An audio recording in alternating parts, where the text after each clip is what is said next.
Más en Candelero no puede estar hoy, porque habrán oído la noticia por los medios de comunicación que ayer el señor que han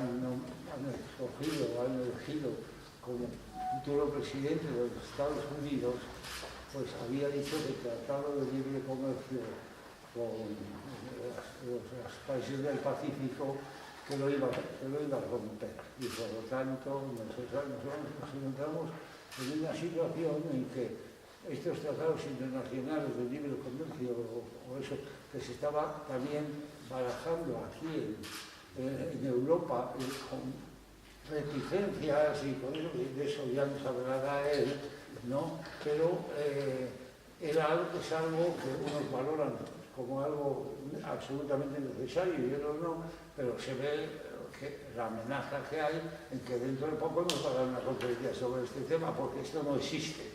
Ahora por lo menos continúa siendo un proyecto, pero es que como siga este señor con su cabalgada, pues se acabó. Entonces por eso nos pareció que era muy interesante conocer cuál es el trasfondo, cuál es el porqué de esta iniciativa, que no sé quién habrá tenido en la Unión Europea, alguna habrá sido, ¿no? O varios. Muy bien, pues Juanjo, cuando quieras puedes empezar tu versión. Arratzaldean, guztioi, eta plazer handi bada egotia hemen gaur arratzaldean, ostira arratzalde batian gai teknikoari buruz hitz egiten, baina saiatuko naiz labur azaldu eta eztabaidatzeko elkarrekin, eta eskerrak noski Leopoldori eta Fotomuseoko lankidei eta lagunak, oso gustuan nator. Ya que vengo encantado a tratar de hacer una reflexión que esconde muchas cuestiones técnicas y que un viernes a la tarde no merece la pena perderse en vericuetos legales y de cuestiones de aranceles, pero sí intentar tener un pozo básico de lo que está detrás del debate en torno a esta red de acuerdos de libre comercio de nueva generación, porque acuerdos de libre comercio como acuerdos jurídicos hay desde el siglo XIX. Incluso desde algún siglo atrás, Adam Smith nos dijo que lo importante no era la riqueza de una nación, sino la riqueza de las naciones, ¿no? Y promovía una idea ingenua por primitiva, pero correctamente enfocada, que era el de decir, bueno, si todos nos enriquecemos, todos ganamos, ¿no? Esa era la idea del libre comercio y del libre cambio en una época en la que existía una autarquía, un cierre de fronteras, en parte similar al que selectivamente plantea Donald Trump y también selectivamente plantean otro tipo de populismos, ¿no? Ubicarse en un tema como este, en el que casi todos tenemos una idea previa, ¿no? Es muy lógico y además muy correcto desde muchos puntos de vista entender que este tipo de acuerdos de los que hablaremos ahora esconden el capitalismo más salvaje, ¿no? Porque en realidad las grandes multinacionales no necesitan de este tipo de acuerdos para llegar al último rincón del mundo. Mi doble faceta, la académica, lo lees en muchos lugares y yo ejerzo como abogado en una industria jurídica potente a nivel mundial. Cuatro Casas tiene 1.500 abogados, están por todo el mundo. Yo veo las operaciones en las que interviene Cuatro Casas, o Garrigues, o Uría, y las empresas, no más se cuentan con los dos dedos de la mano, empresas vascas con capacidad para hacerlo, ya lo hacen sin necesidad de acuerdos. Las grandes empresas ya tienen medios para llegar a Estados Unidos, por ejemplo, con el Tratado Transatlántico, o para llegar a Asia, o para instalarse en Asia, o en Marruecos, o en Argelia, en el sudeste asiático. Existe esa posibilidad. Lo que se nos plantea es que los acuerdos de libre comercio van a posibilitar que eso lo hagan las pymes, las pequeñas y medianas empresas, que son más del 90% de las empresas que tenemos en este país. Yo creo que en Euskadi tenemos no solo pequeñas y medianas empresas, sino negocios difícilmente deslocalizables. Se puede deslocalizar la algodonera de Vergara, que se fue a Marruecos pues para pagar una 10ª parte de salarios y cerrar todo lo que era aquello, pero cualquier cualquier pequeño taller que pensemos aquí en Zarauz o en la comarca no tiene capacidad para hacer una deslocalización, no tiene esa capacidad. Y la pregunta es si va a tener esa capacidad con un acuerdo de libre comercio. Y la respuesta es que no. Va a poder tener capacidad para intentar trasladar sus productos, y esa es la música que suena, la de decir, oiga, usted tiene un producto que tiene para llegar a Estados Unidos un 35% de arancel. Es decir, su producto trabajado en Zarauz para entrar en el mercado americano ya tiene un 35% de saque más caro que el que se produce ahí o el que se produce en un lugar donde no hay ese arancel. Y yo le vendo la varita mágica del acuerdo comercial diciéndole que le voy a suprimir los aranceles y que usted va a poder entrar en el mercado americano, pues, por ejemplo, en el tratado del TPPI, pero obviamente recíproco. También de allí a aquí vamos a poder entrar sin esos aranceles. Ese es el planteamiento, y vuelvo al inicio que planteaba, ideológicamente y con estudios que lo analizan, hay mucha gente que se posiciona en contra de esta dimensión del libre comercio, significando que esta nueva diplomacia comercial, que era a lo que yo pretendía referirme, o diplomacia corporativa, la de las corporaciones, en realidad lo que hace es arrasar con una red pelágica esos mercados, logrando al final conquistarlos y haciendo que el pequeño va a ser más pequeño exponencial en su conjunto de todo el mercado, y el más grande incrementa esa ventaja competitiva, ¿no? Si tú abres el libre comercio sin más límites que vengan ustedes y mercadeen aquí, el que tenga más capacidad de comercio es el que se va a llevar el gato al agua de esa faceta, ¿no? Pero además de eso hay una faceta que me parece mucho más interesante, que es la incidencia que puede tener un tipo de acuerdo que puede incidir en servicios públicos, que puede incidir en los consumidores, que puede incidir en ámbitos como la sanidad o la educación, ¿no? Yo lo que pretendo trasladaros es mis dudas, tengo muchas más dudas que certezas en esta cuestión, la evidencia de que yo no demonizaría ni entronizaría estos acuerdos, pero que los acuerdos que se están elaborando y que ahora están en la nevera, hibernados, cuando no ya finiquitados, esa modalidad de acuerdo no tiene nada que ver con los otros muchos acuerdos de comercio que hay por el mundo, ¿no? Son una nueva generación ideada por gente con una cabeza bien pensante para ciertos intereses, como trataré de explicaros, ¿no? Y yo creo que es un planteamiento, como siempre, en el que es difícil hacer un péndulo, colocarte en un lugar o en el otro. ¿En qué sentido?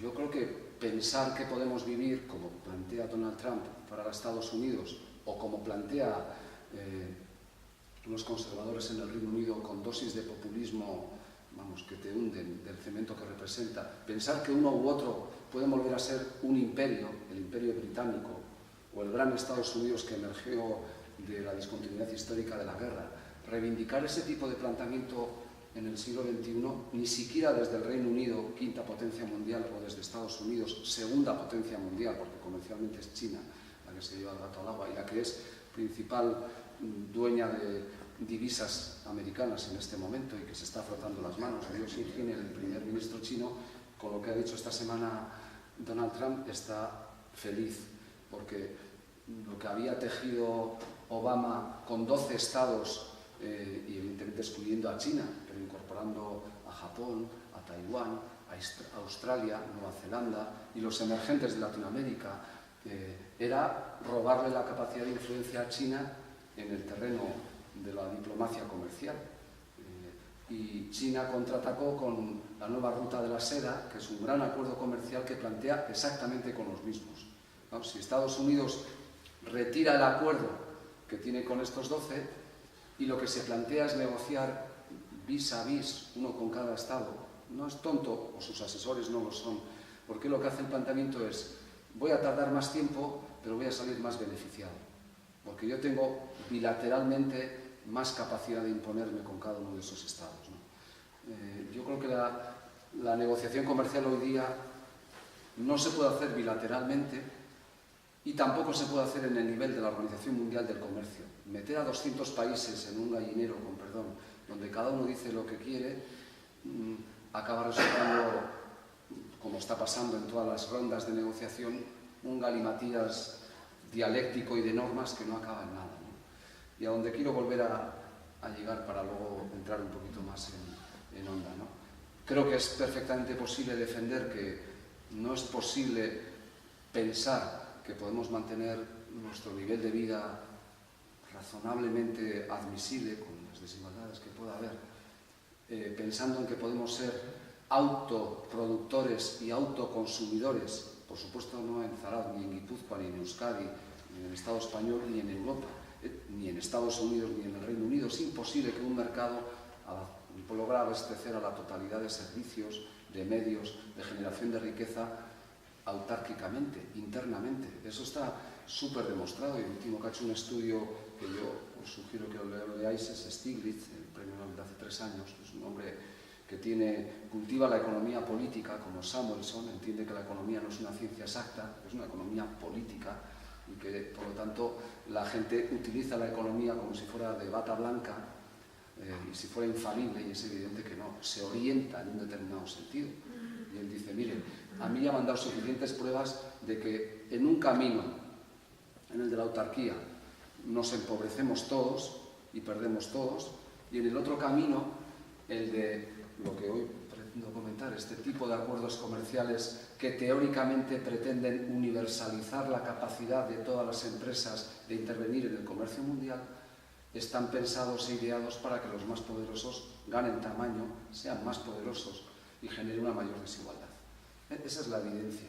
Y en medio, pues hay que pensar que la globalización, que es algo que nos puede no gustar en muchos aspectos y en otras sí, nos movemos como personas por el mundo, nuestros hijos e hijas van por Erasmus, se quitan las anteojeras del lugar donde viven, conocen el mundo, tiene muchos aspectos positivos, pero tiene un aspecto muy complejo, que es que se nos mete la selva que representa el mundo del comercio, el mundo del business, el mundo del negocio, en nuestro mismo ámbito y contexto, ¿no? Pero la globalización la puedes combatir solo con ideología o con cabreo, con indignación. Hessel, indignez-vous, puedo decir que estoy absolutamente en contra, vale, muy bien, pero ahora ¿qué hacemos? La globalización no la podemos cuestionar, lo que tenemos es que gobernarla, civilizarla, tratar de evitar que, por ejemplo, en nuestro caso, nos haga más agujeros a nuestra red de protección social, ¿no? Eso es lo que tenemos que tratar de hacer. Entonces, si tú caes en la trampa del planteamiento de los nuevos acuerdos comerciales, es lo que voy a tratar de explicaros, lo que está detrás, digamos, de todo ello, lo que vas a hacer es lograr clarísimamente acentuar el nivel de desigualdades. Y yo voy a tratar de explicarlo. Entonces, es paradójico, por llamativo, que una reacción proteccionista, populista, como la de Donald Trump, en relación a lo que es esta modalidad de acuerdos, nos favorezca. Desde el punto de vista de los europeos, yo estoy convencido de que el Tratado de Libre Comercio encerraba, tal como está, y yo sí he podido tener acceso a la información que tienen los europarlamentarios, que es una información solo sesgada y solo parcial, pero suficientemente extensa después de 15 rondas de negociaciones como para darte cuenta de lo que buscaban los pragmáticos americanos o de lo que buscan, porque veremos qué sucede. Igual que a Obama le han frenado muchísimas de las cosas que intentó hacer, y los contrapesos al poder en Estados Unidos no tienen nada que ver con los contrapesos al poder en el ámbito europeo, en particular en el Estado español, que es un caos. En este país no hay ni un solo contrapeso al poder. Todas las organizaciones de control, CNMV, Comisión Nacional del Mercado de Valores, Consejo de Estado, Consejo General del Poder Judicial, cualquiera de los que queráis que citara, todos están regidos por la partidocracia, todos. La selección de los miembros del Consejo General del Poder Judicial o del Tribunal Constitucional se hacen por los partidos políticos, es el fin de la justicia, es el fin del control y es el fin del contrapoder. Esa es la evidencia. O sea, eso es tan golpe de Estado a la democracia como que no hubiera elecciones. Y sin embargo no nos indignamos por eso. Eso en Estados Unidos, precisamente porque, bueno, son calvinistas, son protestantes, pero no se fían entre sí, instauraron un sistema de contrapesos que, bueno, por cierto, Pedro Miguel Echenique, charlando unas horas con él sobre esto, me decía que el tercer presidente americano era un importante físico y construyó una norma política a partir de esta regla de contrapesos. No sé hasta qué punto será eso cierto o no, pero la evidencia es, que quiero llegar, que Obama llegó con una serie de planteamientos bien intencionados. Yo creo que va a ganar en el peso de la historia sus dos mandatos por lo que representaba de un intento de un mundo menos sujeto a un tipo de fuerzas militares, de imposiciones, y sin embargo se ha mostrado impotente, frustrado y al tiempo, porque lo acabará manifestando claramente, en la imposibilidad que tiene por contrapesos que no están exactamente en la Cámara de Representantes, están en otros contrapoderes, ¿no? Y yo creo que a Donald Trump, de la misma manera, hay cosas que le van a permitir hacer y que juguetee y otras que no, para bien o para mal, ¿no? Pero en el planteamiento de lo que ahora emerge, bueno, hay dos circunstancias que van en paralelo. Y perdonad que haga así toda esta introducción un poco caótica para luego acabar descendiendo a mojarme en el planteamiento de lo que hay, ¿no? Esta semana ha habido dos decisiones que me llaman la atención. La primera, efectivamente, es esta decisión de Donald Trump de avisar que el 21 de enero del año que viene, pasado mañana, jurará el cargo el 20 de enero, como está fijado en la costumbre y en la ley americana, pues ya quiere tener preparadas una serie de órdenes gubernamentales y, entre otras, va a firmar algo para lo que tiene capacidad, que es la capacidad de veto para que un tratado internacional entre en vigor. Eso es competencia del presidente de la nación americana. La más vergonzante utilización de esta figura fue George Bush, era hijo.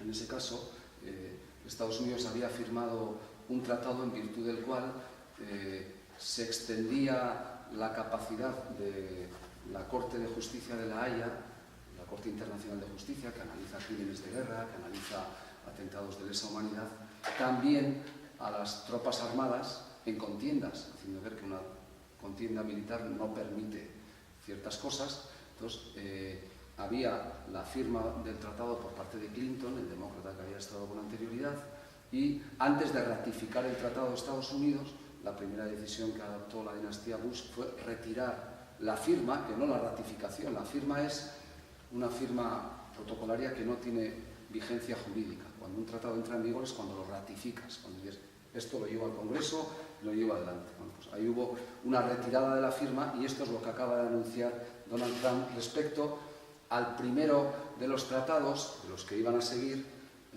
transatlánticos, transoceánicos y en este caso para el ámbito del Asia-Pacífico, que es el lugar donde se juega en este momento la gran contienda mundial por el dominio del comercio internacional.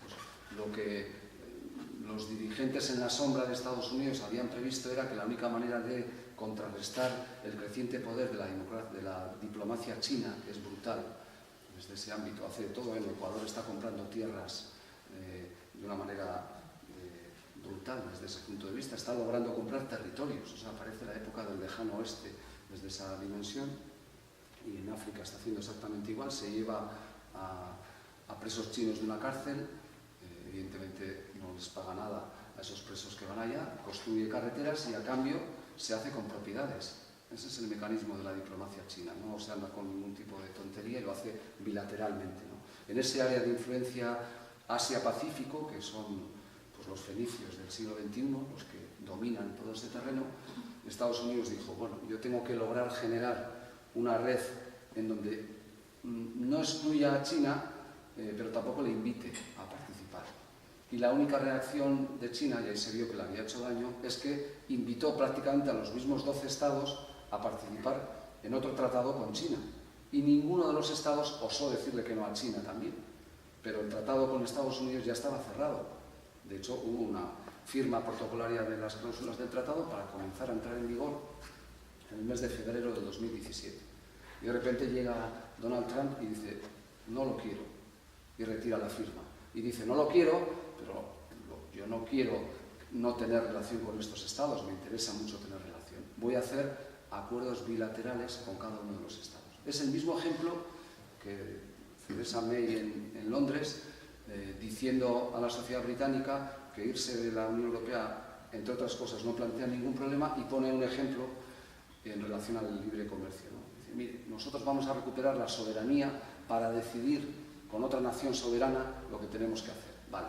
Europa tiene 76 tratados entre Europa y estados específicos, ¿no? No sé, tiene algunos que igual os suena, algunos no, pero no sé, pues con Kiribati, un conjunto de islas en el Pacífico, que algún buscador de tesoros lo encontró cuando Europa dejó de tener el caladero marroquí. Los marroquíes dijeron, esto es soberanía territorial nuestra, si queréis venir aquí en estas condiciones. Empresas mixtas, el 60% de las capturas se quedan aquí, es decir, reivindicando legítima y lícitamente su propiedad. Y se cancela todo ese lugar de búsqueda. Entonces encontramos Kiribati y hacemos un acuerdo con Kiribati, buscarlo por ahí en el mapa mundi. Y entonces, ¿qué hicimos?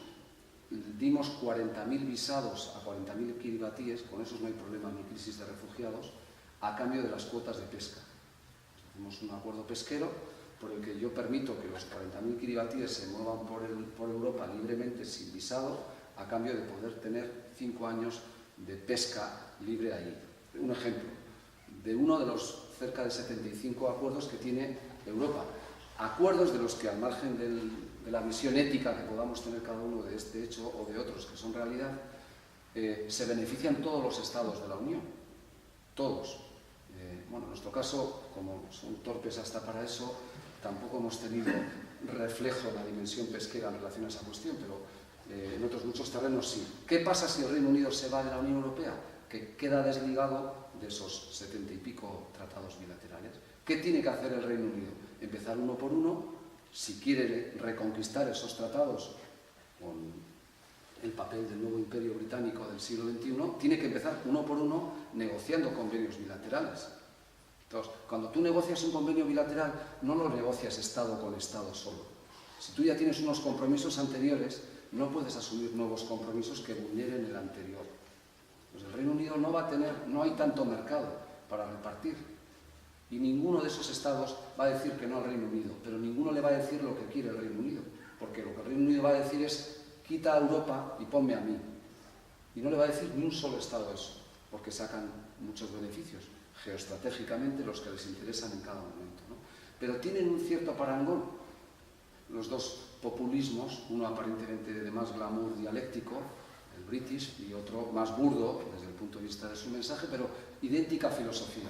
Es la de vender a tu pueblo, a tu nación, que reconquistas la soberanía en este burbujeante mundo de la globalización, que logras ser tú dueño de tu propio futuro, como si la Unión Europea, en el caso de los británicos, fuera la Unión Soviética, como si fuéramos una potencia extranjera que les hemos ido a conquistar, cuando han hecho lo que les ha dado la gana desde que estaban en la Unión Europea. Eso daría para otro desarrollo y otro debate, ¿no? Pero es muy lamentable desde ese punto de vista ese uso, pero en todo esto está emergiendo esto que llamaba yo la nueva diplomacia comercial, o que hacía referencia a ello, porque por encima de estos acuerdos a los que volveré ahora, hay una evidencia. Las grandes organizaciones internacionales y Naciones Unidas al frente de ellas no pintan nada, con perdón de la expresión, en el mundo del siglo XXI. No paralizan guerras, no declaran ni logran parar guerras, entre otras cosas porque las guerras ya no se declaran, las guerras no tienen... O sea, tenemos hasta un derecho humanitario de la guerra, hecho bien intencionadamente con los acuerdos de Ginebra de los años 50, que ya no se puede aplicar, porque la gran mayoría de guerras son conflictos internos generados dentro de estados, aunque tengan elementos, por ejemplo, no sé, pensad en Ucrania o en Crimea con respecto a la Unión Soviética, al margen del problema con la OTAN que eso podría representar.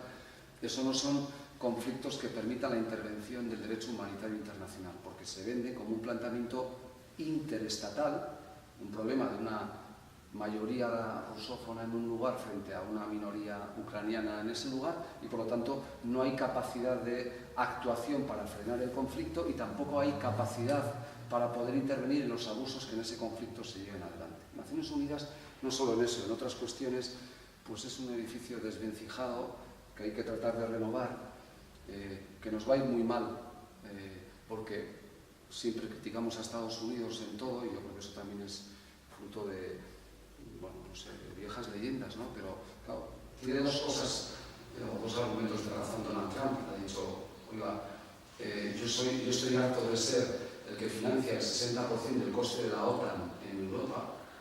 Alemania, modifica tu constitución y permite un ejército, porque yo no voy a pagar para protegerte de no sé quién. Uno. Dos, estoy harto de contribuir casi con el 50% de los gastos de Naciones Unidas cuando somos somos 200 estados, 198 en el contexto de Naciones Unidas, ¿no? Tiene parte de razón en esa argumentación, ¿no? Pero la realidad es que las decisiones que mueven el mundo no las adoptan los estados desde hace mucho tiempo. Las adoptan no más de 40 corporaciones en el mundo. No sé si ponía en el artículo el ejemplo, pero es un ejemplo real que conozco por el tema marítimo, ¿no? Las rutas marítimas que se abren por el nuevo canal de Panamá, por la ampliación del canal de Panamá, y concretamente las del transporte a través de contenedores, que es lo que mueve más del 50% del PIB del comercio mundial. Barbaridad, el mundo se mueve así. Yo veo a mis hijos en casa que piden a través de Amazon algo y llega en 3 días desde China sin coste alguno, y evidentemente ha venido a través de un tipo de transporte en el que la maximalización de la carga permite este tipo de planteamientos, ¿no? Bueno, pues la decisión de las nuevas rutas marítimas la han tomado 3 empresas. 3 empresas. Y, por ejemplo, ahora que Valencia, por lo que Rita Barberá está de noticia esta semana, el puerto de Valencia, que tenía hasta ahora un importante nicho de negocio en torno a eso, se va a quedar a 2 velas, porque se va a tirar para Nantes en Francia, porque una de las 3 empresas que ha decidido es francesa. Esa ruta no la ha decidido el gobierno francés, ni el gobierno español, ni el gobierno de Estados Unidos, y mueve literalmente el mundo en todo lo que representa esa dimensión. O las rutas en el terreno de los grandes petroleros, ¿no? Alguien determinó que por aquí, nuestro Atlántico Chiqui, el Cantábrico, pasen 78.000 petroleros al año de media. Y claro, cada 10 años tengamos un Prestige, o un Marejeo, o un Erika, o un siniestro similar. ¿Quién ha marcado esas rutas? No las ha marcado el gobierno francés, ni el gobierno americano, ni el gobierno español, desde luego en esa faceta, ¿no? Ahí hay unas decisiones que, esa es la diferencia, ya no tiene nada que ver con la soberanía estatal, con el derecho internacional público, que era el que estudiábamos, que era el del poder de los estados y la relación entre ellos. El derecho internacional público se sustituye por el derecho internacional privado. Son sujetos particulares, son corporaciones obsesionadas en consolidar su poder, porque el capital reclama más capital y la única manera de plantearte en un determinado momento contrarrestar no aciertos con aciertos es ganar tamaño y ganar mercado. Y sobre ese planteamiento es como nace hace ya tiempo esta nueva generación de acuerdos comerciales, ¿no? Acabamos de firmar un acuerdo con Canadá. Canadá es un país que suena simpático casi siempre, ¿no? Y si así vas a Cuba, pues allí es el ejemplo de una realidad occidental empática con la Revolución Cubana, y entonces ves por ahí las petroleras canadienses que soportaron la presión diplomática estadounidense en su momento. Es un país que nos resulta atractivo desde el punto de vista... Los países tienen una ideología y luego no es así, en el sentido de que Canadá tiene mucho que ver en muchos temas de armamento también, pero bueno, tiene cosas que hace que tengamos un imaginario colectivo en el que sonreímos pensando en Canadá, ¿no? Y a lo mejor no sonreímos pensando, no sé, en China y la pena de muerte y lo que lleva adelante, por poner un ejemplo, ¿no? Pero hemos suscrito con Canadá un acuerdo que Juncker ha dicho que es el acuerdo más progresista suscrito en el mundo, que es un acuerdo que ha hecho emerger a Valonia, ¿no? a la región belga de 3,5 millones de habitantes, y que ha encolerizado a mucha gente que no entiende lo que es Europa.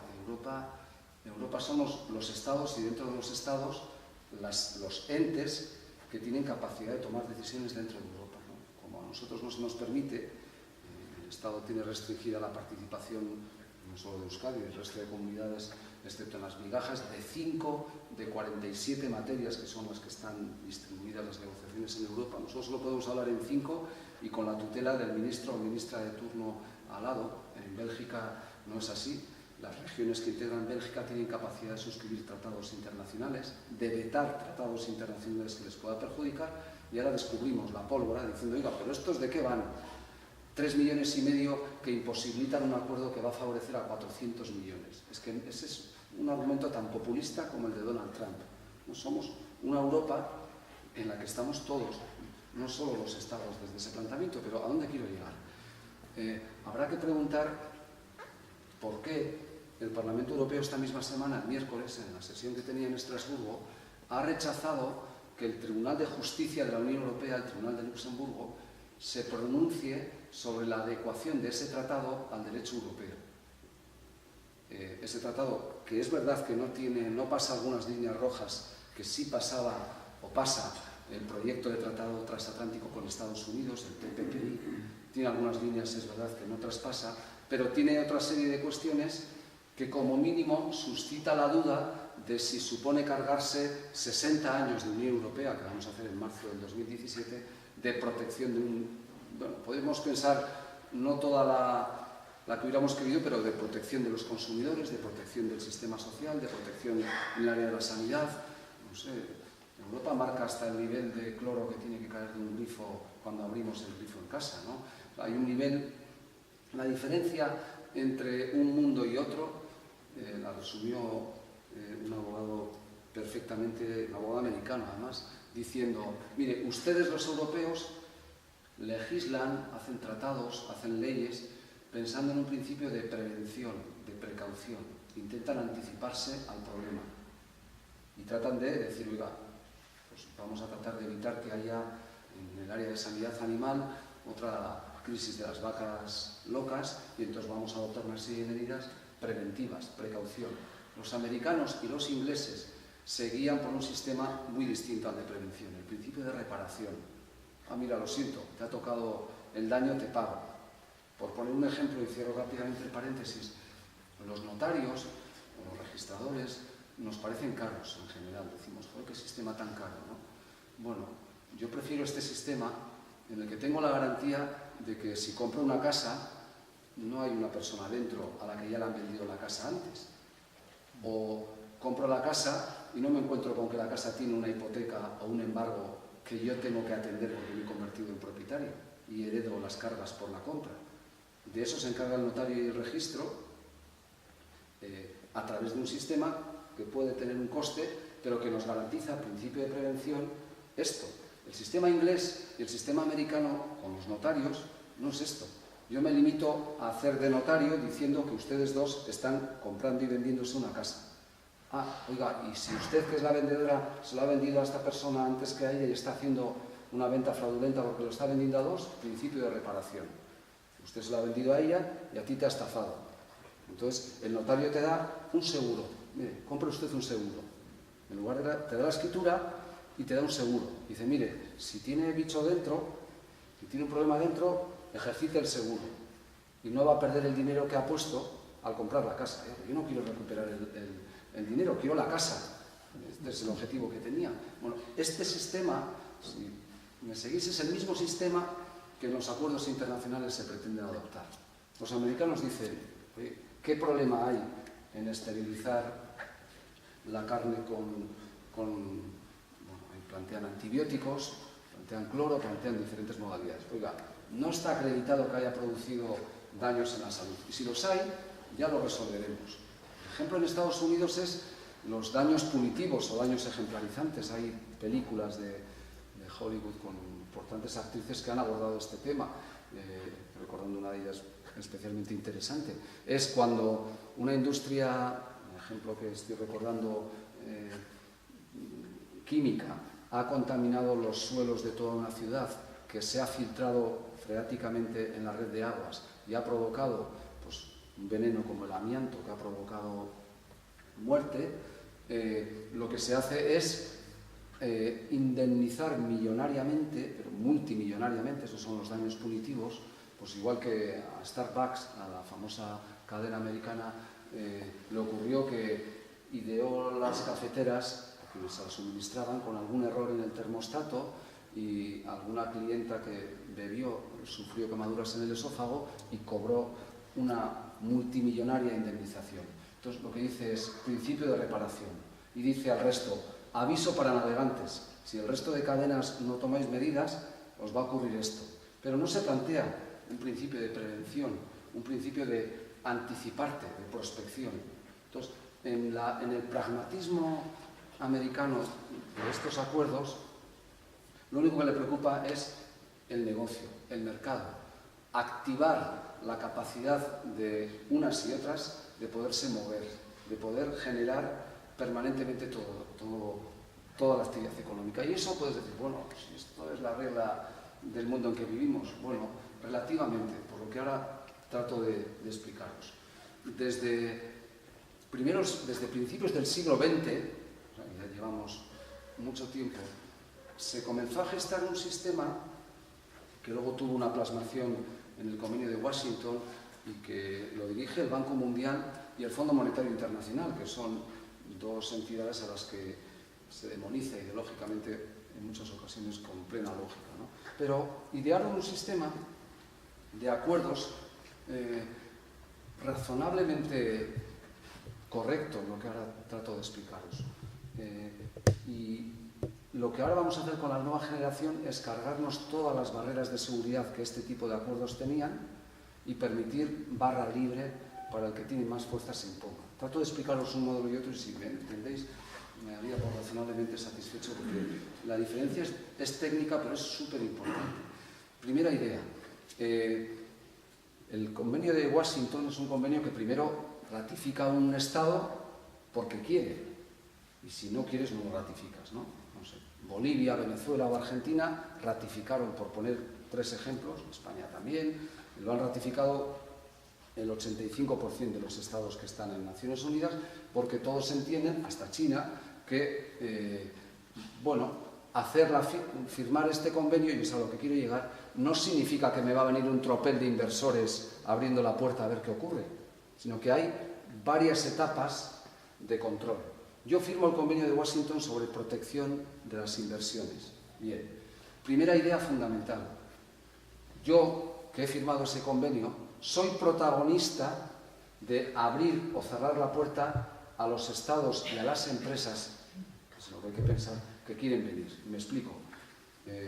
Argentina ratifica ese convenio y a partir de ahí hace acuerdos bilaterales con los estados a cuyas empresas les va a permitir venir a mercadear, a invertir, a explotar recursos naturales argentinos, ¿no? Repsol, YPF Repsol.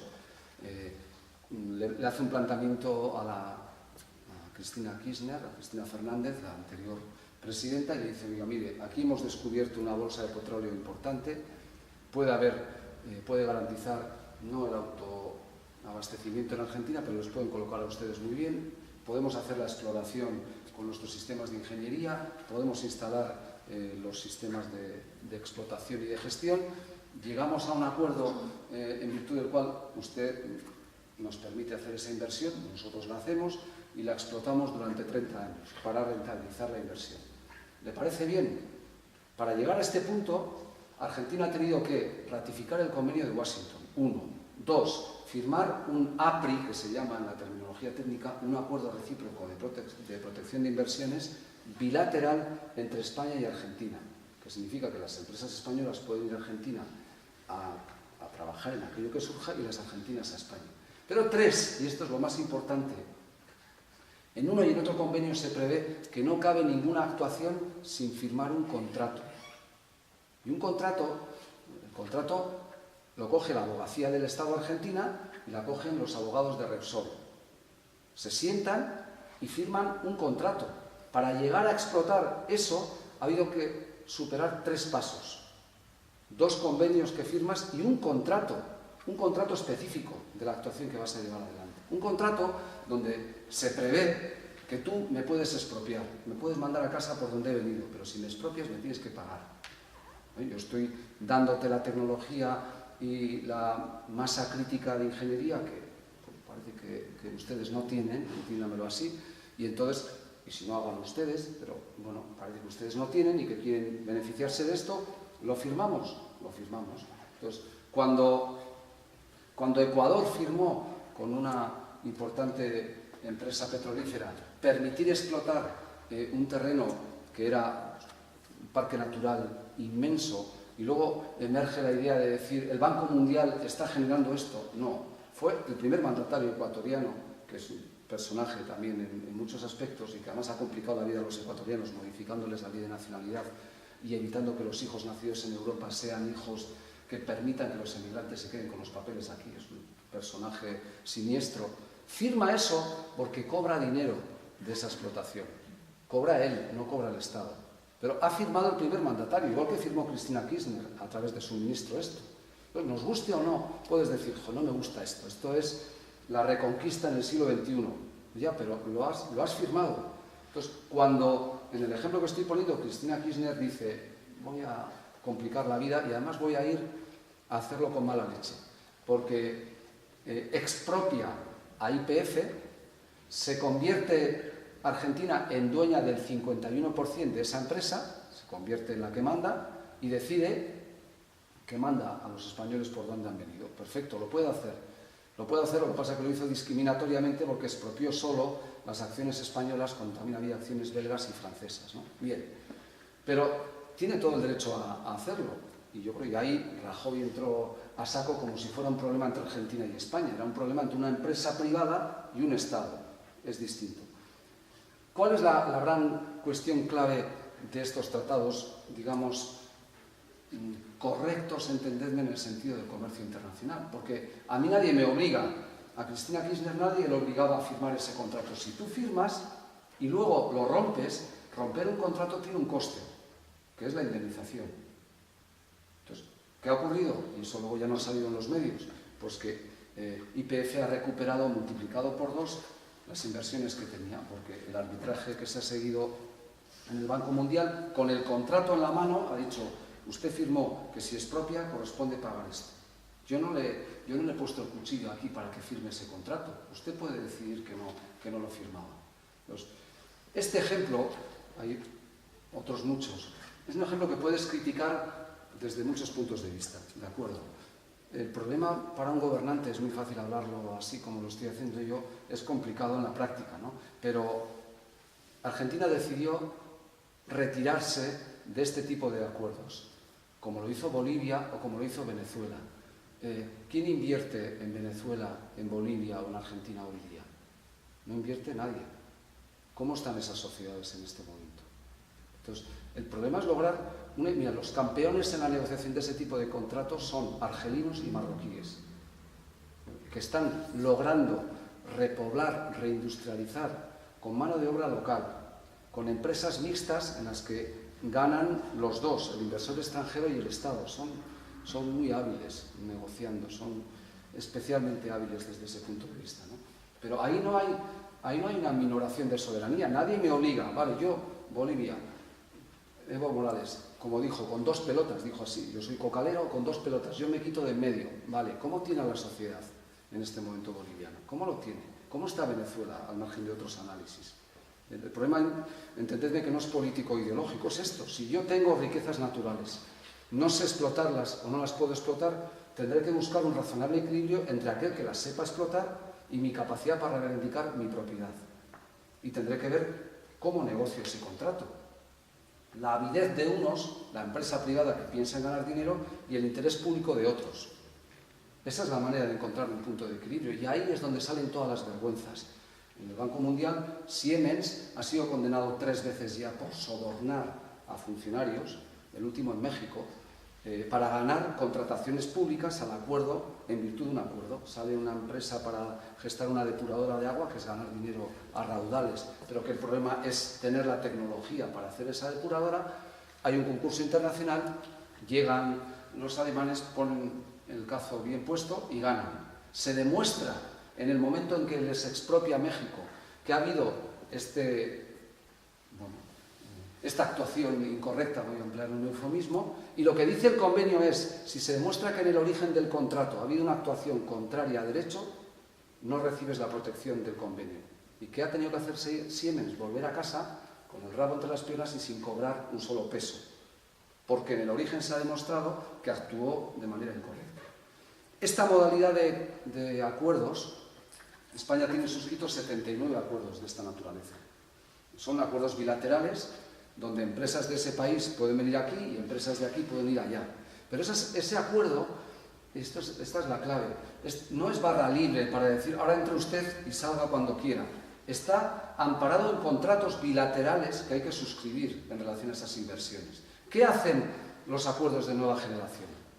Yo suscribo el acuerdo entre Estados Unidos y los 28 estados de la Unión Europea, o entre Canadá y los 28 estados de la Unión Europea. Y desde el momento en que suscribo el acuerdo, ya no necesito, el inversor americano o el inversor europeo, no necesita firmar ningún contrato para venir aquí. Se instala,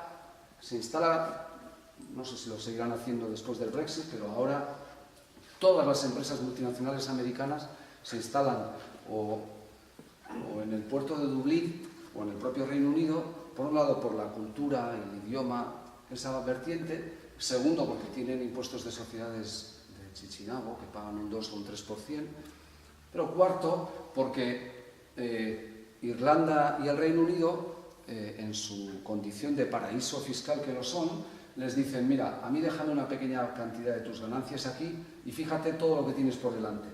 27 estados a donde puedes acudir por la puerta grande, porque tú ya eres empresa europea. La empresa multinacional americana, cuando se instala en el Reino Unido o en Irlanda, es empresa europea, porque el criterio no es la nacionalidad, sino la residencia. Y no requiere de ningún contrato para pujar por un hospital público que se privatiza en Madrid o por cualquier otra cuestión, por cualquier cuestión.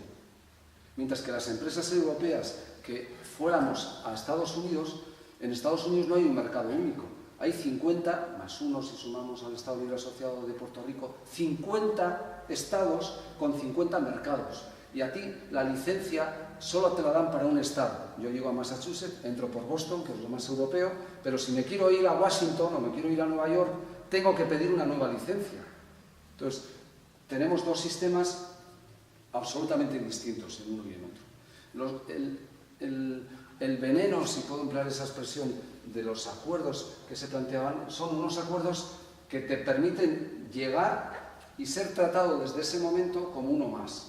Claro, la diferencia en muchos ámbitos, quedaría para hablar más extensamente, ¿no? Pero pensemos en el sector agrícola americano. La capacidad de invadir a través de producción libre de aranceles todo el mercado europeo nos rompe cualquier tipo de equilibrio. Siempre se ha dicho, lo cual tampoco es verdad, que Turquía no ha entrado en la Unión Europea y lleva reclamándolo desde el año 71 porque con su producción agrícola-ganadera se cargaría todo el equilibrio de ese sector en Europa. Ese es un argumento falaz, no es el que ha valido, pero siempre se ha dicho eso. ¿Qué decir en el ejemplo americano desde ahí, ¿no? Entonces, estos acuerdos de nueva generación esconden detrás de la supuesta paridad o igualdad decisiones muy reaccionarias desde el punto de vista de nuestro equilibrio, porque, y es a donde quería llegar, el Tratado de Libre Comercio prevé que si surge una disputa entre un inversor americano que viene a invertir aquí y el Ayuntamiento de Zarauz, que decide impedir que esa práctica se pueda llevar adelante, no hay derecho europeo o comunitario que pueda impedirlo, sino que es el tratado el único instrumento normativo que se tiene que tener en cuenta, la única ley que se tiene que tener en cuenta. La diferencia con los anteriores acuerdos que os estaba comentando, los de vieja generación, es que ahí tienes 3 niveles de análisis. El propio acuerdo de Washington, el acuerdo bilateral que tú suscribes, es como si, en el caso nuestro, pues España o Francia, después dijeran, sí, hemos firmado el TPP y ahora suscribimos el acuerdo con Estados Unidos. ¿No? Esto no hace falta, ya tenemos el acuerdo, nos vale con ese. Pero 3, en el caso de los anteriores acuerdos, el inversor tiene que suscribir un contrato con la entidad local, gobernante, la que tiene competencia, contrato en el que marcas las cláusulas a través de las cuales vas a actuar. En el caso de estos nuevos acuerdos, no hay. Haces el acuerdo y el acuerdo abre la compuerta para un libre comercio desde ese punto de vista. Esa es la gran derivada de todo esto. ¿Y qué se plantea Donald Trump? Como ya se planteaba anteriormente Hillary Clinton, que también, y Sanders, por supuesto, se mostraron críticos a esto selectivamente, se dieron cuenta qué sectores, por ejemplo el de la automoción, iba a verse muy afectado por esto. Dijeron, joder, no puedo, tengo que tener cuidado, porque hay sectores en los que los europeos me pueden ganar la mano y venir aquí. En otros muchos me voy a imponer yo, clarísimamente. Pero era un cálculo de un análisis muy pensado en qué pasa si lo hacemos así. Nos ciegan o nos cierran los ojos diciendo que una cifra mareante. Esto supondría para Europa 119.000 millones de euros cada año, cuando el presupuesto de la Unión Europea son 180.000 millones de euros. Es decir, nos vienen a decir que con el acuerdo casi sumamos tanta cifra de movimiento de capitales como casi el presupuesto de todo un año de la Unión Europea, lo cual es falso. Es falso en el sentido de que ahí metes el incremento del transporte que se va a producir como consecuencia, o que se produciría como consecuencia de todo ello. Claro, la eliminación de los aranceles se sustituye por otro tipo de tasas que se acaban imponiendo en ambos lugares donde te estableces. Pero esa cifra es una cifra mareante, pero como casi todo lo macroeconómico, falso. Falso en el sentido de que el elemento clave de esa negociación era: mire, no hay que suscribir ningún contrato, ¿vale? 1, 2, oiga, ¿usted en qué condiciones tiene que garantizar que presta un servicio o que entrega un producto? ¿Las condiciones que marca la legislación americana en origen o las condiciones que marca la legislación europea en destino? Los americanos decían ni una ni otra. Vamos a homologar todos los estándares de protección y vamos a ponernos de acuerdo. Entonces, las pocas cosas que se han podido ver de las negociaciones conducían a que esos estándares de un lado y de otro del Atlántico, que se armonizaban para que pudiéramos vender quesos allí y aquellos pudieran traer quesos aquí, era una armonización disminuyendo la protección para el consumidor, disminuyendo la capacidad de actuación del pequeño productor. Porque al final, si tú invades un mercado, la cifra efectivamente el flujo económico se incrementa. Adam Smith, hay mucho más movimiento, hay mucha más teórica ganancia, pero ¿se reparte esa ganancia equitativamente? No. El más poderoso absorbe. Fijaros en Europa después de 60 años, donde tenemos unas reglas de juego razonablemente dotadas de cierta equidad. En 60 años no hemos conseguido otra cosa que los más fuertes siguen siendo más fuertes y los más débiles más débiles. Esa es la evidencia también. Y hay 4 libertades de circulación de personas, de servicios, de mercancías y de capitales. Pues si tú no marcas una red de protección desde ese ámbito, no cabe. Y entonces Donald Trump está defendiendo una justicia social, una equidad en los negocios internacionales. No. Está pretendiendo que está sustituyendo el dominio militar de Estados Unidos en la época de los Bush, por ejemplo, por un dominio comercial apretando bilateralmente y haciendo de proteccionismo hacia adentro en aquello que le pueda interesar. Y esa estrategia le va a explotar en sus manos políticas. No va a ser sostenible desde ningún punto de vista. Y al tiempo lo veréis, no va a ser sostenible. El equilibrio razonable sería decir que este tipo de acuerdos comerciales que emergen de esta manera deben de tener muchos más corsés, muchos más límites de protección o de análisis. Hay muchas más cuestiones de análisis dentro, ¿no? Porque está todo el sistema de arbitraje que antes os comentaba, está la influencia que puede tener en los servicios públicos. Siendo una buena noticia, en mi opinión, que particularmente el Tratado de Libre Comercio se guarde en el congelador o se hiberne, nos tiene que hacer reflexionar sobre cómo lograr que no nos engañen. Porque lo hablaba con Leopoldo y su equipo hace un momento, me decía un profesor americano, y luego se ha publicado en algunos medios de allá, que buena parte de la capacidad de cautivar a la sociedad americana de Donald Trump deriva de una inmadurez, de una infantilización de la sociedad brutal. La universidad donde yo doy clase parece un jardín de infancia. No generamos personas críticas, no generamos ciudadanía con criterio, con fundamento, y cuando estás en ese umbral de inmadurez y de bisoñez, el histrionismo, alguien que aparece como poderoso en razón de salirse del raíl, acaba generando un punto de atracción desde ese ámbito. El gran problema va a ser, yo creo que al tiempo, tanto en el Reino Unido, si acaban materializando el Brexit, como en Estados Unidos un empobrecimiento radical de los más pobres. Es que va a ser así. Si tú no tienes justicia redistributiva interna, no vas a ser capaz. Fijaros, lo primero que ha planteado los dos estados es Keynes en estado puro, Zapatero en estado reducido. Zapatero, cuando se acercaba a la crisis, pues dijo, vamos a hacer infraestructuras. No sé, en Zarauz, la hierba artificial del campo de Asti llegó de las ayudas de Zapatero, a través de la Federación Guipuzcoana. Joder, nos ha puesto aquello, vale. Durante 2 meses estuvieron trabajando unos obreros haciendo eso, haciendo unas aceras.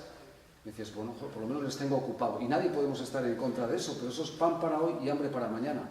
Ha propuesto en un caso 23.000 millones de euros, Theresa May, 23.000 millones de euros es lo que recibe, 1.000 millones de euros menos, lo que recibe de la Unión Europea el Reino Unido al acabar el año. Entonces, y tú dices que te vas del Reino Unido, dices que dejas de poner dinero al Reino Unido y no es contribuyente neto, cobra más, y ahora vas a hacer inversiones para calentar la economía. Supongo que a Donald Trump no se le ocurrirá lo que a los Bush, que es calentar la economía a través del armamento y de lo militar. Buena parte del impulso de actuaciones en Afganistán vinieron motivadas por el deseo de calentar la economía a través de ese factor, y de que detrás de una guerra todos los demás problemas para la población son menores, ¿no? Como hizo Galtieri con las Malvinas en el 82, como iba Argentina, reaviva el tema de las Malvinas y todo el pueblo argentino detrás, supuestamente, de ese séquito burdo militar que estaba al frente de los designios de Argentina, ¿no? Para acabar como acabó todo aquello, ¿no? En este caso, otra sabia idea de Donald Trump ha sido esa. Voy a invertir en infraestructuras. Si habéis estado en Estados Unidos, tiene unas infraestructuras penosas desde todo punto de vista. Lo que es un urbanismo amable es todo lo contrario, ¿no? Salvo que estés en Boston, el resto son ciudades invivibles desde el punto de vista de una persona que pasee por una ciudad o por un pueblo andando, ¿no? El lugar donde hay civilización es el horrible mall que está fuera de la ciudad, donde vas con el carro y el chándal y los niños, que es lo que hemos empezado a hacer todos desde que llegó aquí esas cadenas de distribución, ¿no? Ahora lo que se le ha ocurrido es decir, voy a invertir en infraestructuras, pero ¿eso cuánto tiempo va a durar? ¿Y cuántos empleos va a generar desde ese punto de vista? O los británicos diciendo, los trabajos británicos para los británicos. ¿Cuántos británicos trabajan en el sector en la restauración, en los bares? ¿Cuántos veis ahí? ¿Cuántos británicos trabajan en el sector de sanidad? El mercado equilibra los puestos de trabajo que no dotas tú con los recursos propios porque no quieren en un caso o porque no pueden en otro. ¿Y qué vas a hacer? ¿Con una varita mágica devolver todos esos a sus orígenes y poner a excelentes ciudadanos y ciudadanas británicas formadas? Eso es mentira, es una falacia. Entonces, cuando no lo hagas, ¿cómo lo vas a resolver? Cuando se te acaba el dinero para las infraestructuras, ¿qué vas a hacer? Has gripado el motor de tu economía, tienes una interdependencia exterior brutal, tanto Estados Unidos como el Reino Unido. ¿Cómo vas a generar capacidad económica? Entonces, el planteamiento proteccionista se alía con quienes defienden o defendemos que este modelo de nuevos acuerdos son fruto de un concepto de diplomacia hipócrita, porque en el fondo lo que está planteando es generemos mayor fortaleza a los más fuertes, ¿no? Cuando en realidad el modelo anterior, de mucho menos glamour, se ha prestado al populismo. Yo escuchaba a Cristina Fernández hablando en el tema de YPF de Repsol y me ponía de los nervios. Decía, pero es una populista. Tú has firmado ese contrato, su marido había firmado ese contrato. Tú has firmado ese contrato. Tú has entendido que eso es bueno para el pueblo argentino, o es para ti, y te llevas tú una comisión potente desde ahí. Pues si es para el pueblo argentino hace 4 años, ¿por qué deja de serlo después de 4 años? ¿Por qué invocas ese tipo de populismo modelo Che Guevara, de decir, han venido los españoles o los belgas a colonizarnos, que se vayan fuera de aquí, que nosotros nos valemos por nosotros mismos? No hace falta que lo digas. Resuelve el contrato que tú has firmado voluntariamente, págales y se van. Porque el dinero no conoce de patrias, ni de banderas, ni de ideologías. Se van. Pero tú les has llamado. No han venido como van a venir con los acuerdos de libre comercio sin firmar ningún contrato.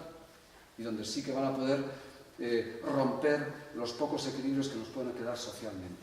Entonces, hemos de combatir eso, desde luego encontrar un aliado en Donald Trump para que este tipo de acuerdos no prosperen pues es este tipo de contradicciones que puede haber en el mundo, pero yo creo que él, tratando de resolver un problema, va a generar un problema muchísimo mayor. Para él no, para la ciudadanía americana seguro que sí. Entonces, cada uno tiene que tener claro el lugar que ocupa en el mundo, ¿no? Y termino. Emma Bonino decía hace poco eso, ahí los estados se dividen entre los pequeños y los que todavía no saben que son pequeños, ¿no? Hasta Estados Unidos es pequeño en lo que es el concepto global. Hasta Estados Unidos lo es. Y si pretende autoabastecerse como si estuviera en la época del Far West, le va a ir fatal desde ese punto de vista. Entonces hay que lograr un equilibrio dentro de esta globalización, pues, que ha llegado para quedarse, buscando en lo posible que haya redes de protección que no salten por los aires. El sistema que tenemos hasta ahora, ese que os decía, de los acuerdos recíprocos, no es un mal sistema. Preguntadle a México, y ya termino, México lo tiene con Estados Unidos. Y las demandas de empresas mexicanas en Estados Unidos han ganado un montón de arbitrajes. Es decir, ha beneficiado al supuesto más débil frente al otro. ¿Por qué? Porque empresas americanas se han colocado en México y ya son empresas mexicanas cuando se instalan ahí. Entonces, tiene un punto de equidad ese sistema frente al que se trata de implantar desde aquí. Vamos a ver qué ocurre, pero yo no termino de entender, os decía, que en el Parlamento Europeo, que es el único lugar con personas elegidas por nosotros, haya un punto de empatía hacia este tipo de acuerdos. A mí me parece que jurídicamente son acuerdos mucho más débiles que estos que os explicaba y que desde el punto de vista de la incidencia en la sociedad pueden tener una deriva perversa en ese punto, ¿no? Y bueno, por último, tan negativo como eso me parecen estas derivadas populistas y proteccionistas, porque bueno, este año próximo tenemos elecciones en Francia, en Alemania y en Holanda. En los tres lugares hay respectivos formaciones políticas que reivindican la salida de Europa, la vuelta en un caso, la grandeur francesa y el ser capaces de funcionar cuando Francia ha perdido competitividad a marchas forzadas, es un país muerto desde el punto de vista competitivo y que hace no más de 3 semanas se permitió algo que si lo hacemos nosotros, además de sacarnos coplas, nos sacaban los dineros con una multa multimillonaria.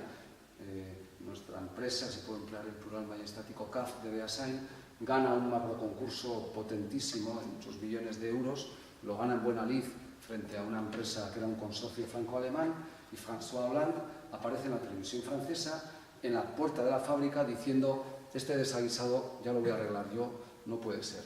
O sea, contrato adjudicado a la CAF de Beasain, que gana de largo, encargan un informe de encargo. Yo ya recibo encargos donde te dicen: tienes que decir esto. Y bueno, tengo que decir esto si lo que hay que decir es esto. Es cuando el político te dice: vísteme el muñeco y construyeme un informe que diga esto, ¿no? Bueno, pues encargan un informe pericial muy sesudo que dice la barbaridad de decir: oiga, no, es que la CAF de Beasain no tiene capacidad industrial en Francia para desarrollar este contrato. Y dice la CAF: claro, ni el otro. Para tener capacidad industrial para lo que estáis pidiendo, primero me lo tenéis que adjudicar. Como es un contrato para 15 años y yo ya tengo una planta ahí, una vez que me lo adjudicas, hago la inversión en equipamiento, en tecnología. Yo tengo una playa de 800 ingenieros que evidentemente los voy a traer para aquí si me dais el contrato. No me digas que no tengo capacidad industrial. Lo que no puedo es dilapidar mis reservas para preparar una capacidad industrial que, si pierdo el negocio, no la puedo explotar. ¿A dónde voy a ir? Eso es de puro sentido común. Es igual. Le han echado. Y le pregunto yo a Izcorreta: pero bueno, ¿y no vais a hacer algo hoy? No. ¿Por? Esto es la selva. Si yo protesto, no gano ni las migajas que espero ganar si no protesto. Es decir, es puro chantaje proteccionista. Pórtate bien, no recurras y me acordaré de ti cuando tenga pequeñitos contratos que te pueda dar. Ese es el mundo que tenemos. O proteccionismo hay al lado de casa, escándalo. Yo me pregunto, y ya es una reflexión final, ¿tiene lógica que Osakidetza, que es la empresa más importante de este país, no contrate ni un solo suministro de maquinaria a empresas vascas? O que entre nosotros no seamos capaces de convertirnos en proveedores de nosotros mismos, o que la administración vasca no priorice y promocione nuestros fabricantes y nuestros productos? Porque lo puedes hacer, se puede hacer. Y entonces somos más papistas que el Papa y decimos que no, que es que tenemos que permitir la libre competencia. Bueno, la libre competencia ya nos hace mucho daño a nosotros, ¿no? En muchísimos sentidos, y no pondré ejemplos de comercios y de otro tipo de cuestiones, nos hace mucho daño. Joder, protege aquello que esté bien hecho, ¿no? Desde ese punto de vista, o no ves lo que están haciendo los demás.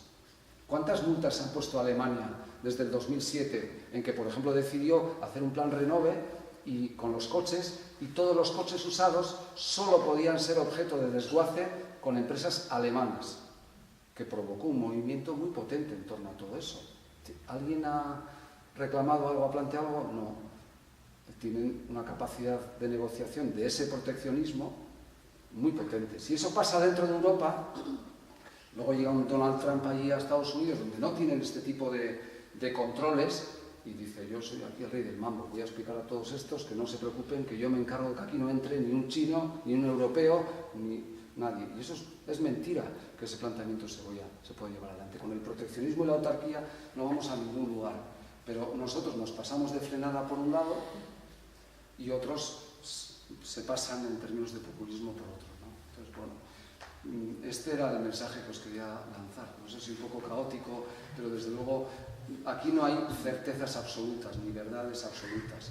Hay muchas medias verdades, muchas mentiras, y desde luego lo que afecta a estos acuerdos que ahora este salvador de la equidad en la negociación internacional, que es Donald Trump, ha permitido guardar, esconde un as mucho peor que todo eso, que es el de imponer bajo el yugo de la presión comercial vis a vis a cada Estado sus condiciones. Y eso no le va a salir bien, porque los acuerdos geoestratégicos cada vez cambian más. Fijaros en la diplomacia china o en la rusa, y fijaros en la ausencia de diplomacia europea y en la falta de diplomacia americana que no sea o comercial o militar. Si se quita de en medio de la diplomacia comercial, lo van a pasar mal desde ese punto de vista.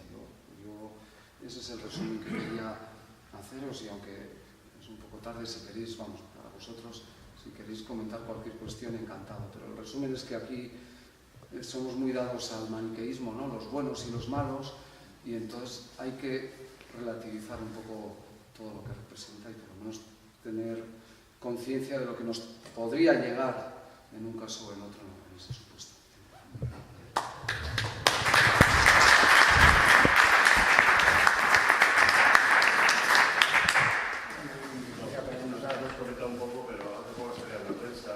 De cómo va a cobrar Europa por su defensa 80.000 millones de euros o de dólares. ¿Y qué le ha dicho? Nada, ha captado. ¿Cómo puede ser eso? Vale. Bueno, ha hecho dos cosas. Ha hecho eso y ha trasladado su punto de empatía hacia ese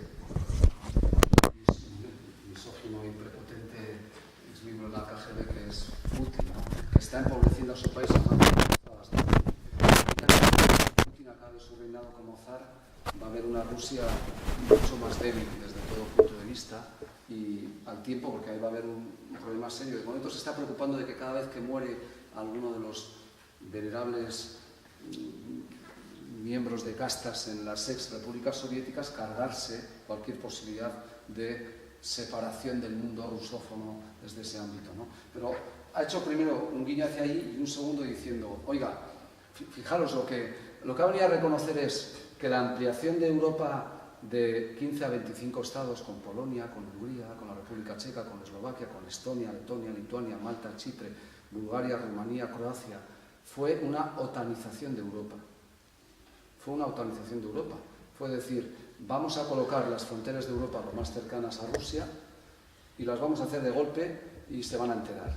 Y igual que el proyecto europeo nació con capital americano, no teníamos, en las cenizas de la Segunda Guerra Mundial, teníamos carbón y acero para seguir matándonos, los franceses y alemanes, como bandos, lo pusimos juntos, y el plan Marshall, que retrató Berlanga deliciosamente, en lo macro fue la creación del proyecto europeo, que recibió el impulso económico americano.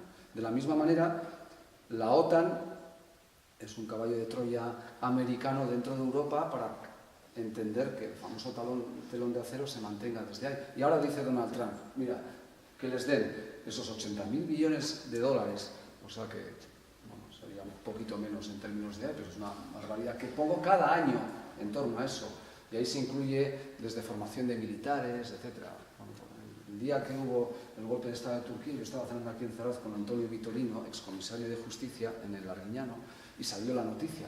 Y lo primero que me dijo es imposible que Estados Unidos no esté detrás de este golpe, porque la jerarquía militar turca es gente que habla idiomas, que habla inglés, que se forma en las academias militares americanas, y aquí está detrás esto, y si fracasa es porque los americanos quieren que fracase y que este sátrapa continúe, Erdogan continúe ahí. Joder, se cumplió el guión perfectamente de lo que estaba planteando.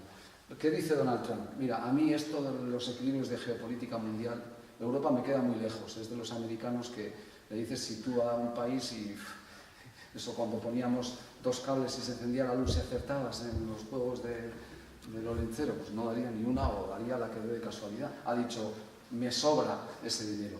Pero la inteligencia militar americana, que es uno de los poderes importantísimos, se está destornillando porque nunca van a hacer ese renuncio. Pero ha servido para alborotar el patio europeo, porque ya ha habido dos reuniones de alemanes, italianos, franceses, y cuando se juntan los tres y están empezando a hablar de generar o de lograr el germen de un ejército europeo que en realidad es poner en común, en Auzolán, si podemos utilizar este bonito nombre para un terreno como el militar, unidades militares de los respectivos estados, en un oxímoron, que es decir, que no es para operaciones de ataque, sino de defensa. Yo no sé qué es ataque o defensa en el fútbol, sí, pero en lo militar no sé exactamente qué es. O sea, que si soy demandante o demandado ya sé también lo que es en derecho, ser el que ataca o el que defiende, pero en esto no lo sé. Pero ha empezado a haber un movimiento en torno a todo ello. Yo no creo que va a ocurrir, pero les está diciendo, oye, ojo con lo que decís de mí o con lo que planteáis, que yo puedo plantearme quitar esto. Y si quito esto, ¿quién protege toda esa dimensión, ¿no? La realidad es que Putin geopolíticamente ve a Europa débil, la ve como un muñeco. Yo antes de buscar unificar criterios en lo militar lo haría en nuestra dependencia energética brutal con el gas que viene de arriba, ¿no? Entonces es por ejemplo difícil de entender que el gas que podíamos haber cogido desde Argelia y subirlo desde aquí no se haya llevado adelante nunca, ¿no? O que por ejemplo permitamos que las negociaciones que Rusia hace con cada uno de los estados sean bilaterales y no con la Unión Europea. Es que tenemos unas cosas lamentables, ¿no? Entonces, o nos integramos más también como Europa o nos desintegramos. Entonces, cuando alguien como Trump nos despierta las vergüenzas, pues hay corrillos desde ese punto de vista, pero es un amago que no va a ningún lugar seguro. No podíamos traer no has pasado de Irak hoy. No se podía traer el tubo desde sitio más cercano. Sería un planteamiento desde... Aunque sea solamente para Zarauz. Pero ese tema no es menor, la cuestión energética y lo que representa. No, que no es como también... Pero tenemos unas ahí al lado. Otro tema que emerge, que ha emergido en el debate secundariamente es la cuestión demográfica, ¿no? Y el problema de nuestro envejecimiento y el problema de que en el 2025 tenemos un serio problema para conservar el sistema. Entonces, o nos lo planteamos como Europa de verdad, o tenemos un problema muy grave, muy grave. Yo no termino de entender que ese tema, por ejemplo, no priorice en las agendas desde ese punto de vista, ¿no? No termino de entender esto. La última cumbre de Bratislava fue un escándalo porque se limitó a decir que íbamos a proteger las fronteras exteriores frente a la entrada de inmigrantes, en lugar de hacernos un planteamiento de cómo integrar a todos aquellos que ha de ser la mano de obra que tengamos que tener finalmente. O sea, ya solo por puro egoísmo, no estoy pensando ya ni siquiera en un criterio humanitario o personal, es un escándalo desde ese punto de vista. Y bueno, es lo mismo que Donald Trump dice ahí, me sobra mucha gente escoria, dijo literalmente en inglés, desde el punto de vista de mano de obra, me voy a valer con los míos que están por ahí repartidos y redistribuidos, ¿no? Bueno, pues volvemos a un punto de de caos, digamos, desde ese ámbito, y vamos a ver cómo se ordena. Pero el resumen de la geoestrategia mundial es que ya no hay un mundo bipolar, hay un mundo multipolar, y en ese mundo multipolar, desatinos como el que pudiera llevar a cabo Estados Unidos,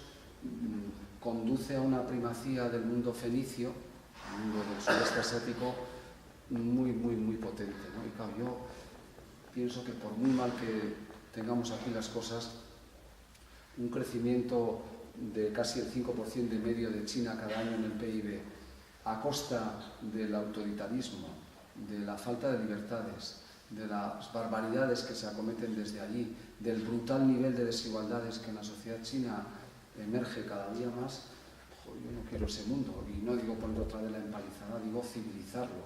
Y civilizarlo es trabajar en común en una modalidad de acuerdos distintos del que os planteaba, ¿no? ¿Quién le pone el cascabel a ese gato cuando al final la primera razón por la que el Tratado de Libre Comercio se paró no fue que llegaba Donald Trump, fue que Hollande, Merkel y el primer dirigente holandés dijeron: esta es una patata caliente para las elecciones. Lo llevaron al Consejo Europeo y 16 estados votaron en contra de seguir las negociaciones y 12 a favor.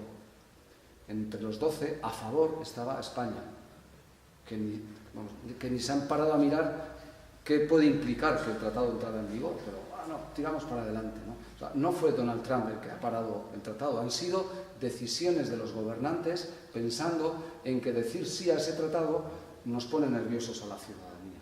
Es un sistema maquiavélico de análisis de lo que podría ocurrir con las elecciones, ¿no? Yo no creo que cosas tan serias como estas deban de dejarse fiar por el puñetero electoralismo que es en el que nos guiamos en decisiones de este tipo. Entonces, bueno, como mínimo debiéramos de tenerlo muy presente y ver qué sucede un poco a futuro, ¿no? Pues si os queda alguna pregunta más, si no, si más o menos queda claro este caos que es complicado, yo ya me daría por razón. Bueno, es que digas con fuerza.